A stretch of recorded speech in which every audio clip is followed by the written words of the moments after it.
Bismillahirrahmanirrahim. Assalamualaikum warahmatullahi wabarakatuh. Hayya nabda darsana bi qiraatil basmalah. Bismillahirrahmanirrahim. Alhamdulillahi rabbil alamin wassalatu wassalamu ala nabiyyina Muhammadin sallallahu alaihi wasallam, amma ba'd. Anak-anak semua, alhamdulillah pada kesempatan hari ini kita akan melanjutkan pembahasan fikih mengenai cara menyembelih binatang. Kalau pada pertemuan sebelumnya kita sudah membahas mengenai hewan yang halal di dalam Islam, kemudian hewan yang haram di dalam Islam itu seperti apa, kemudian ketentuan-ketentuannya, contohnya dan lain sebagainya. Nah, pada kesempatan kali ini kita akan masuk ke dalam cara menyembelih binatang ya. Nah, cara menyembelih binatang kalau di dalam buku itu dijelaskan ada dua, yaitu yang pertama cara menyembelih binatang jinak. Nah, cara menyembelih binatang jinak itu maksudnya adalah binatang yang tidak liar, maka cara menyembelihnya harus pada leher binatang itu dengan baik dan sempurna.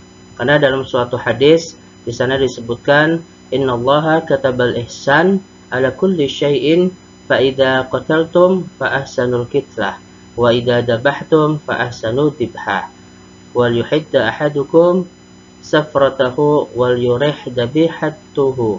Nah, sesungguhnya Allah itu memerintahkan berbuat baik atas segala sesuatu ya. Jika kamu membunuh, bunuhlah dengan baik, dan apabila kamu menyembelih, maka sembelihlah dengan baik.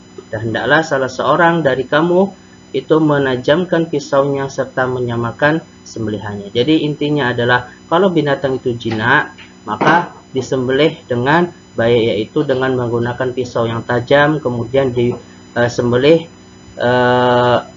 harus pada bagian leher binatang tersebut. Nah, yang kedua itu ada binatang liar ya.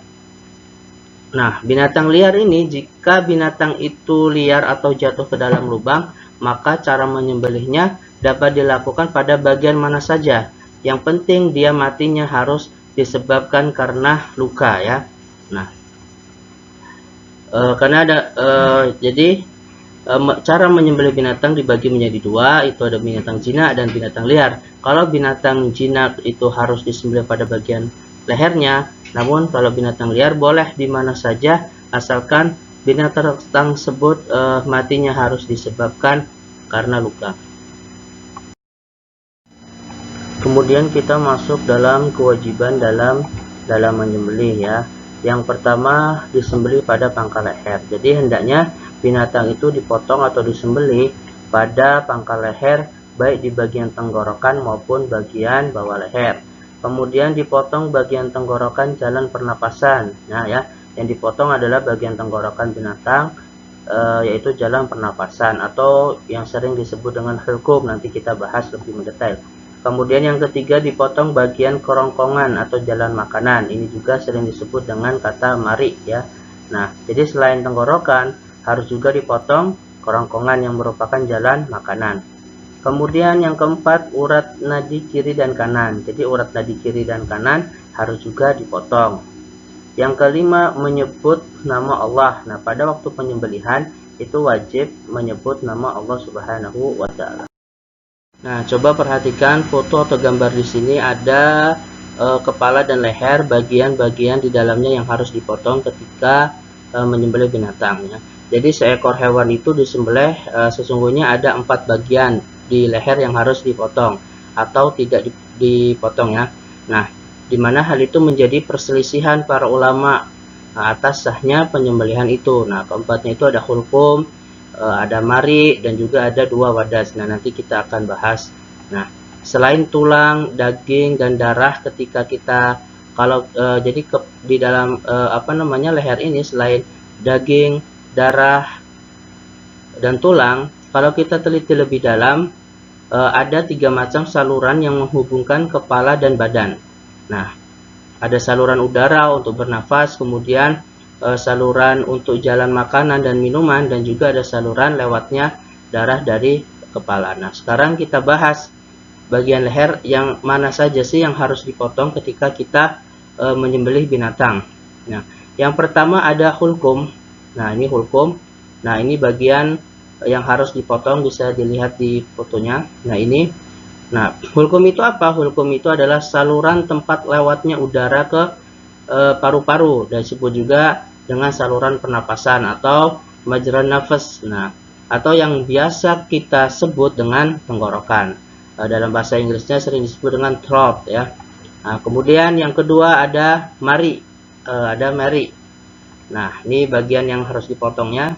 Di atasnya hulkum. Nah, mari itu apa? Mari itu adalah saluran tempat lewatnya makanan dan minuman atau majrut ta'am wasyarab. Nah, kita biasanya menyebutnya dengan kerongkongan atau dalam bahasa Inggrisnya disebut esophagus.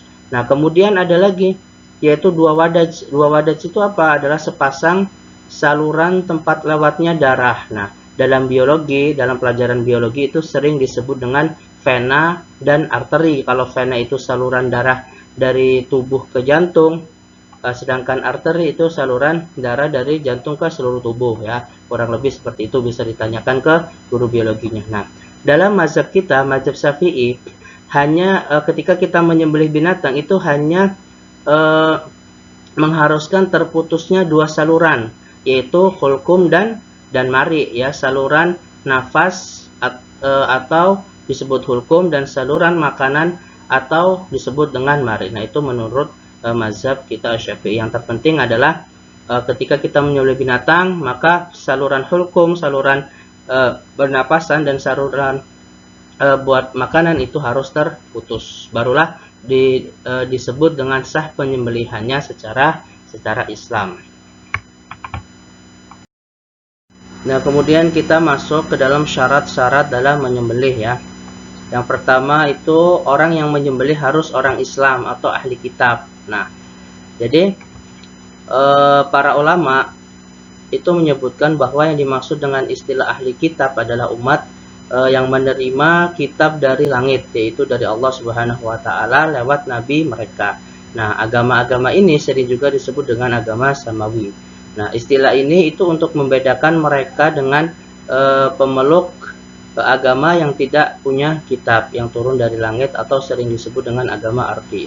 Namun, para ulama itu sepakat membatasi agama ahli kitab hanya pada dua agama saja, yaitu agama Yahudi dan juga Nasrani ya. Dan juga sesembelihan yang boleh dimakan untuk kita yang disembelih oleh ahli kitab tentu saja adalah yang halal bagi kita gitu. Jadi kalau yang haram walaupun disembelih oleh ahli kitab, maka kita tidak boleh memakannya. Yang kedua, itu penyembelihan dilakukan dengan sengaja serta diniatkan karena Allah Subhanahu wa taala. Kemudian yang ketiga, alat penyembelihnya harus tajam yang dapat melukai seperti pisau, golok dan lain sebagainya ya. Tidak boleh kita menyembelih dengan sumbernya dengan kuku yang tidak dapat yang menyakitkan buat sesembelihan itu sendiri. Nah, kemudian kita masuk ke dalam sunnah-sunnah dalam menyembelih ya. Sunnahnya apa saja? Yang pertama yaitu membaca basmalah ketika akan menyembelih. Kemudian membaca sholawat. Kemudian menajamkan alat untuk menyembelihnya. Nah, kemudian menghadap ke kiblat ketika akan menyembelih. Kemudian memotong pada pangkal leher agar lekas meninggal atau mati. Kemudian memotong dua urat nadi, tadi itu hulkum dan mari, yaitu urat saluran pernapasan dan saluran makanan atau minuman. Kemudian dibaringkan posisi rusuk kirinya itu di sebelah bawah agar apa? Agar yang menyembelih itu lebih mudah.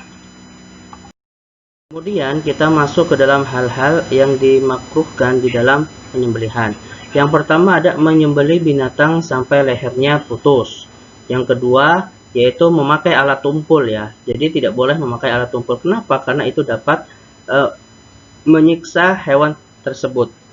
Kemudian memukul kepala binatang sebelum menyembelih. Nah, ini apalagi tidak boleh. Hanya dengan dalih agar tidak memberontak, kemudian memukul kepalanya itu tidak boleh karena dapat menyiksa atau menyakiti hewan tersebut.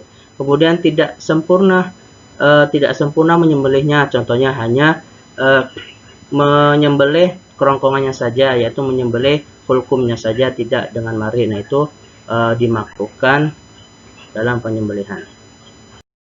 Alhamdulillah, akhirnya kita telah menyelesaikan bab 1 dalam mata pelajaran fikih.